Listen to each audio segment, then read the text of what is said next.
കാലിക്കറ്റ് സർവകലാശാലയുടെ വീഴ്ച കാരണം 10 വർഷം നഷ്ടമായ സംഭവത്തിൽ 1 കോടി രൂപ നഷ്ടപരിഹാരം ആവശ്യപ്പെട്ട് യുവതി വിസിക്ക് പരാതി നൽകി. ചേലമ്പ്ര സ്വദേശി ഫഹീമയാണ് പരാതി നൽകിയത്.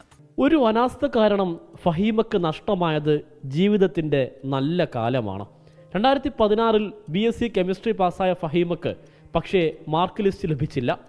പരീക്ഷ എഴുതിയില്ലെന്നും ഉത്തരപേപ്പർ കാണുന്നില്ലെന്നും പറഞ്ഞ് പരീക്ഷാ ഭവൻ റഹീമയെ നടത്തിച്ചത് 1-2 വർഷമല്ല, 10 വർഷം. ആ ഹിയറിങ്ങിന് വിളിച്ച സമയത്താണ് ഞാൻ കറക്റ്റ് ഇതിൻ്റെ പ്രശ്നം എന്താണെന്നുള്ളത് ഞാൻ അറിയുന്നത്. ഞാൻ അതുവരെ റീ അഡ്മിഷനാണ് എൻ്റെ ഭാഗത്തുള്ള ഒരു ഫോൾട്ടാണെന്നുള്ള നിലക്കാണ് ഞാൻ നിന്നത്. പക്ഷെ പിന്നെയാണിത് 4 പേപ്പർ മിസ്സിങ് ആയിട്ടുണ്ട് എന്നുള്ളത് അറിയണം. നിലവിലത്തെ VC രവീന്ദ്രന് പരാതി നൽകിയതോടെ കഴിഞ്ഞ മാസമാണ് മാർക്ക് ലിസ്റ്റ് ലഭിച്ചത്.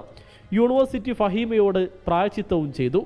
VC പ്രത്യേക അധികാരം ഉപയോഗിച്ച് യൂണിവേഴ്സിറ്റിയിൽ പ്രത്യേക സീറ്റ് അനുവദിച്ച് പ്രവേശനം നൽകി. തൻ്റെ കരിയർ നഷ്ടപ്പെടുത്തിയ ഉദ്യോഗസ്ഥ അനാസ്ഥയിൽ 1 കോടി രൂപ നഷ്ടപരിഹാരം ആവശ്യപ്പെട്ട് ഫഹീമ VCക്ക് പരാതി നൽകി. പരാതി ഇപ്പം ഞാൻ ഇന്നലെ കൊടുത്തിട്ടുണ്ട് VCൻ്റെ അടുത്ത്. എനിക്ക് നഷ്ടപരിഹാരത്തിന് ആവശ്യപ്പെട്ടിട്ടാണ് ഞാൻ കൊടുത്തിട്ടുള്ളത്.